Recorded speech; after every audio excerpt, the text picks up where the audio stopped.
Aos 12 anos principiei a trabalhar, ainda tinha 13 incompletos, fiz várias coisas que vêm lá escritas nas histórias, mas o que foi para mim fundamental foram os anos que passei naquele estabelecimento, Portela, porque aquilo era um centro de cultura, em que se falava de tudo, que aliás estava explícito no livro.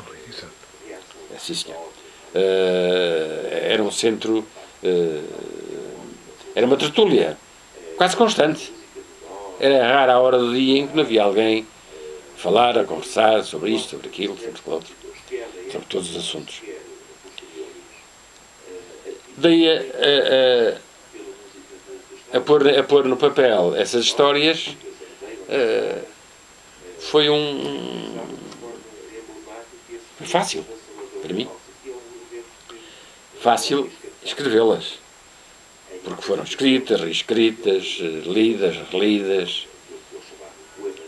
e tenho sempre uma preocupação, é de não ferir ninguém. Aliás, nota-se, eu penso que dei essa, eu penso que tentei não ferir as pessoas e não contar coisas que sejam desagradáveis para as pessoas. E algumas assim mais brejeiras ou mais desagradáveis, há sempre um pseudónimo, um nome inventado, como o Saias, não? Saias, como Saias. O Saias é uma figura muito curiosa. O Saias é uma figura muito curiosa. Mas é curioso que o Saias pode ser mais que uma pessoa. Como deve ter compreendido. Não é um único personagem. Mas tinha que se criar um personagem para determinadas situações. Porque há sempre aqueles malandros, aqueles brincalhões, aquelas que gosta das mulheres, ao que gosta de fazer partidas aos amigos, ao que gosta de contar anedotas, ao que gosta de... Mas evidentemente que o Saias é uma figura que existiu, mas em que eu juntei várias personagens, várias outras personagens. Mas pode-se considerar que o Saias é um personagem. Pode-se considerar um personagem. Ele representa tudo aquilo que havia de mais brejeiro, mais mulherengo, mais escovilheiro, mais na Terra. Depois, todas as outras histórias são verídicas. Umas que eu vivi, outras que eu ouvia contar, depois que eu via em casa, embora, como já reparou, havia o máximo cuidado em que nós, os jovens, não soubéssemos o que é que os pais faziam. Havia muito medo da repressão, vivia sempre com esse terror. Até ouvir a rádio era perigoso. Ouvir a BBC era perigoso. Mas além da BBC ouviam-se outras estações clandestinas, não é? Outros países, em ondas curtas. E isso tem a ver também com a minha paixão pelos rádios. Porque o meu pai comprou o primeiro rádio. Foi um dos primeiros rádios que lá apareceu. Não foi o primeiro, não. Já havia pessoas que tinham rádios, mas muito pouca gente tinha rádio. Hoje uma coisa tão vulgar que é rara a casa que não tem 4 ou 5, e televisores a mesma coisa, mas naquela altura não. Naquela altura não. Havia pessoas que iam ouvir o rádio para a casa dos amigos, juntavam-se a um grupo para ir ouvir o rádio à casa de fulano, ou à casa de cicrano, para ouvir os relatos de futebol, ouvir o rádio a tal parte. Havia um café que já tinha rádio também, café central, e pouco mais. Mas recorda-me que foram tempos muito difíceis. Em nossa casa, o primeiro rádio que o meu pai comprou foi um amigo que entusiasmou. Era um amigo ligado ao Helder dos rádios, está lá a figura dele. Era radiotécnico e trabalhava numa casa em Viana. E entusiasmou o meu pai a comprar um rádio, que foi comprado a prestações.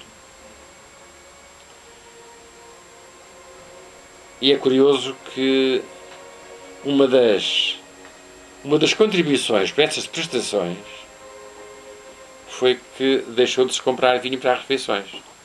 Durante uma temporada bastante longa, aqueles tostõezinhos que eram para o vinho da refeição, o meu pai punha de parte e era para pagar o rádio. Isto é verdade, não é ficção.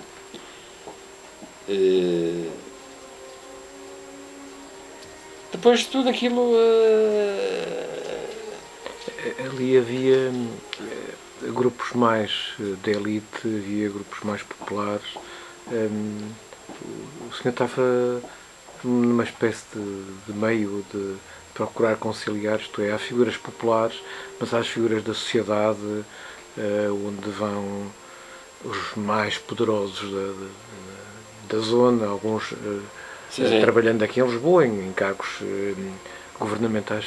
Como era essa...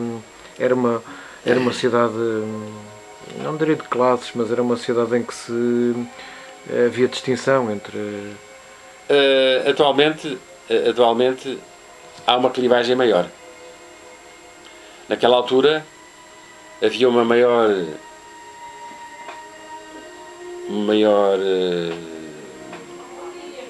como é que é dizer, uma maior convivência entre as pessoas. Entre ajuda, talvez, também. Entre ajuda também. As pessoas de Âncora viviam muito da ajuda das pessoas que iam para lá veranear. Eram pessoas que se afeiçoavam principalmente à classe pescatória. A classe pescatória vivia uma vida paupérrima. É que ninguém imagina o que era a vida da classe pescatória nessa altura. Começaram depois a ir para o bacalhau, mas era gente que passava muita fome.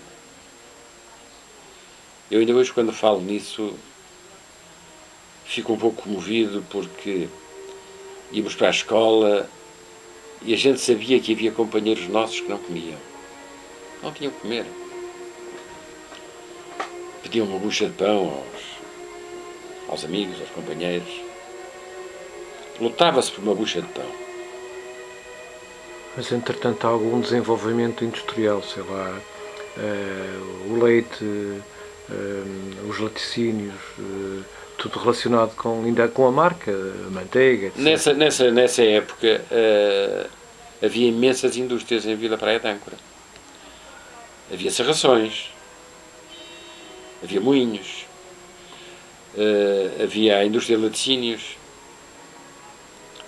havia, sobretudo, havia uma agricultura, embora familiar,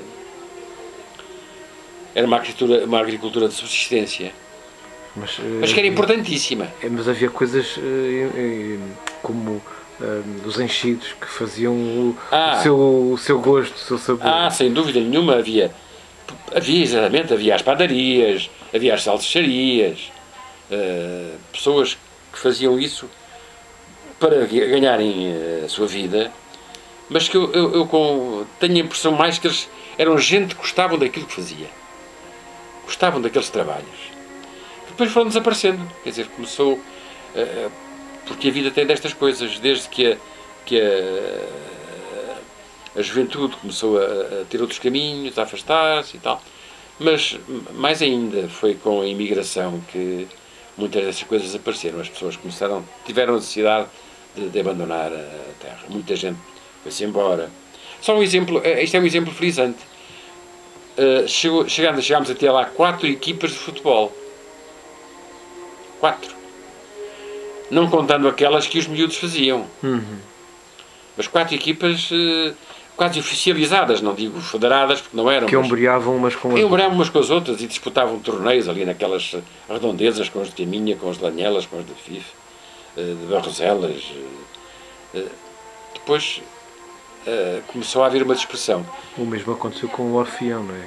O Orfeão, felizmente, ainda se manteve. Ainda hoje existe. Com menos gente, Mas graças à teimosia e ao trabalho de pessoas que fizeram um ponto de honra de que o Orfeão devia continuar. E esse Orfeão continuou. Esse Orfeão nunca mais acabou. Desde, e o papel do comboio? Desde 58. O papel do comboio em Vila Praia de Âncora é um papel importante. O comboio era um mundo. O comboio era o senhor do balcão da loja via as pessoas, não diretamente, mas via... O nosso estabelecimento ficava localizado num gaveto em que o apiadeiro ficava a 10 metros da loja. E, portanto, tudo o que acontecia no comboio sabia-se na loja, ouvia-se, ou porque a gente ia à porta, ou porque as pessoas tinham que ali passar. Nós víamos aquelas personalidades que ali passavam, ou eram os professores, ou os funcionários públicos, ou era o capador que ia sempre atrasado para o comboio. O capador era um homem, uma figura curiosa, que andava de terra em terra a castrar os porcos.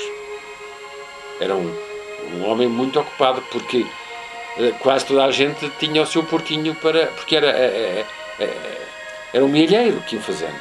E, portanto, era o inverno que se aproximava, quando se matava o porco, e tinha ali na salgadeira uma reservazinha de comida que era muito boa. E quase toda a gente, da mais pobre à mais humilde, criava os animais. E, portanto, o capador era uma figura imprescindível. Porque os porcos machos, para que a carne não fique a saber com um paladar desagradável, tem que os porcos ser castrados. Então era o trabalho dele. Mas isso também chegava sempre atrasado ao comboio. Era a professora, eram as peixeiras, eram os funcionários, eram alguns jovens que iam para Viana para estudar, aqueles que tinham sorte de estudar. Mas havia um movimento enorme no comboio. Não contando aqueles clandestinos. Passavam de madrugada, carregados, que toda a gente sabia que iam pejados talvez wolframio também, mas sobretudo comida para a Alemanha nazi.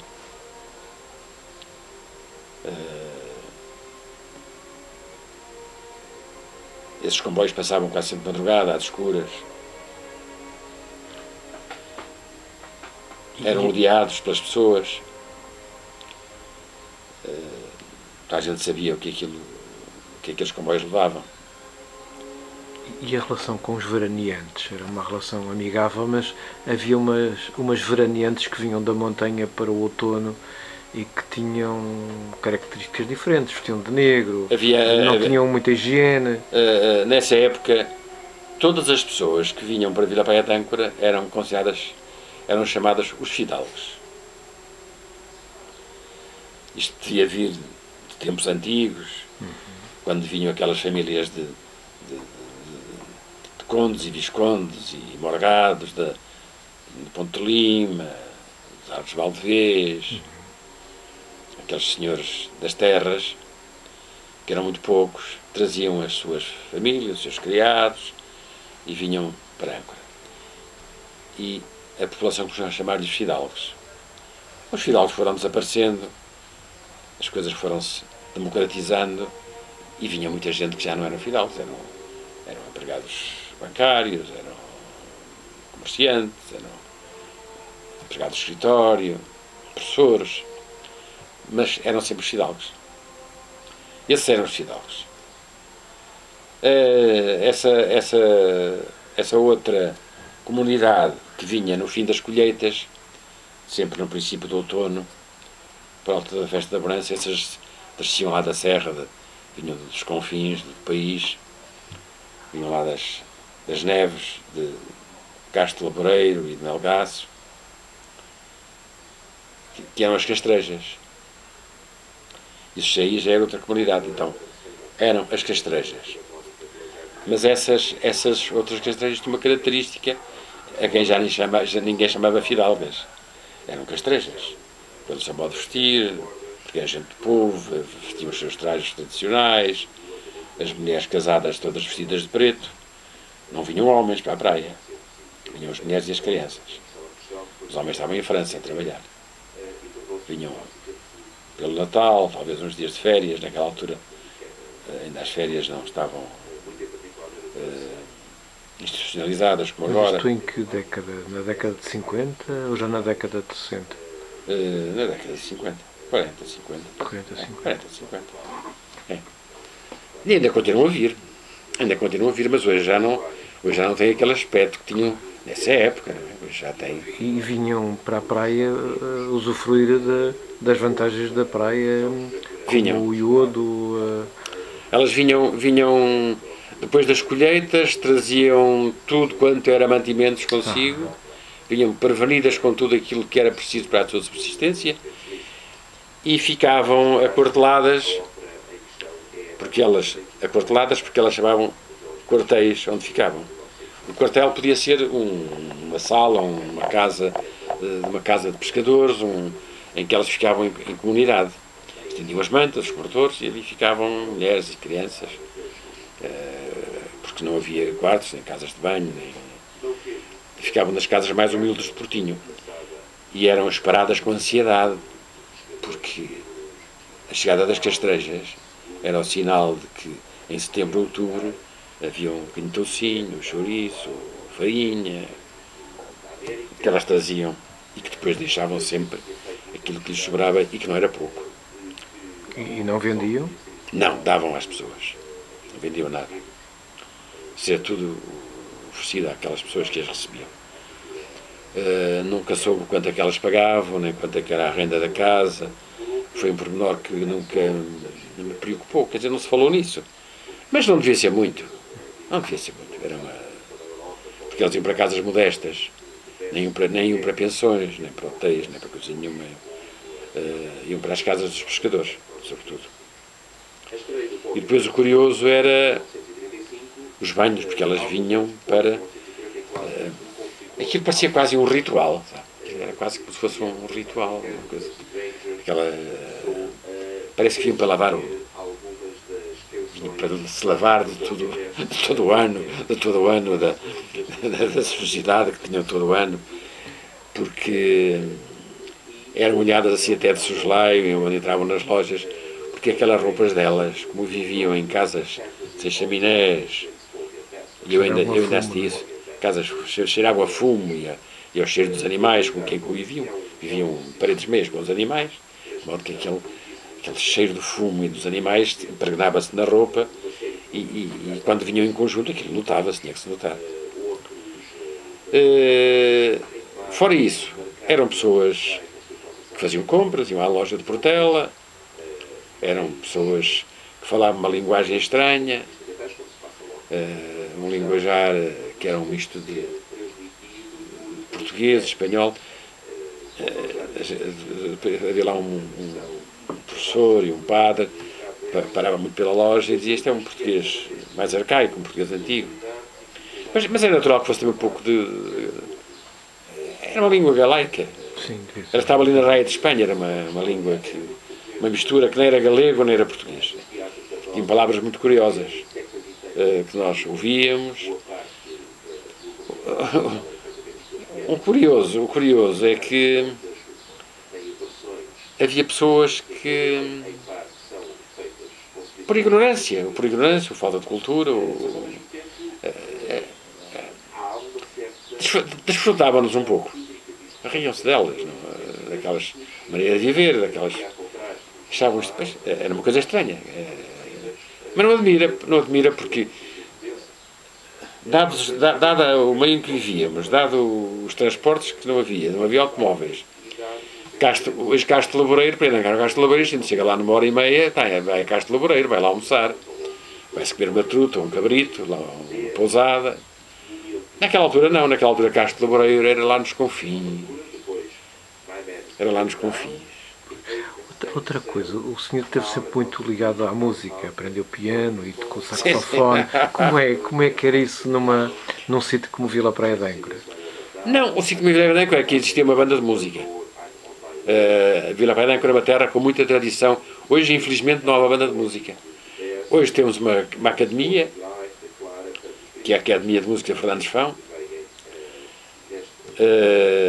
ensina-se música nas escolas e não existe banda de música. Nem uma pequena orquestra sequer. A não ser aqueles conjuntos de 3, 4 amigos que se juntam para tocar nos bailes. E assim dá. 1, 2. Essa vocação pela música não é que na minha família ninguém fosse músico. Mas quase em frente à loja de Portela havia uma oficina de bicicletas, onde eu estive uma temporada, porque eu tinha a mania de queria ser mecânico. E fui para ali e tive ali uns tempos. Mas depois não gostei de lá estar. E esse senhor era um homem que tocava acordeão e tinha um conjunto de baile. O meu pai era muito amigo dele e o senhor Joaquim Barreiros será o pai do... É o pai do... Aliás, porque o Kim Barreiros tem uma pensão, uma pousada. Uma pousada sim, em Vila exatamente. Praia de Âncora. É precisamente o pai do Kim Barreiros, que agora é uma figura bastante mediática. Tocava acordeão e entusiasmou o meu pai. O Paulo podia aprender música, tocava comigo e tal. E assim foi.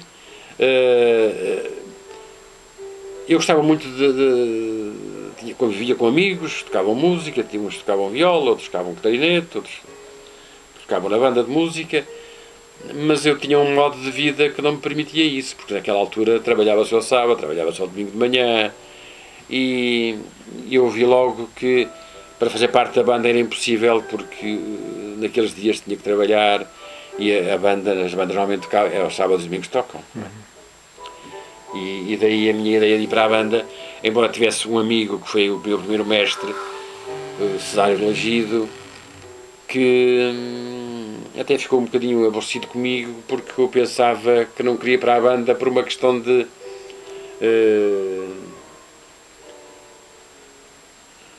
preconceito. Quero ir para a banda. É mania dela.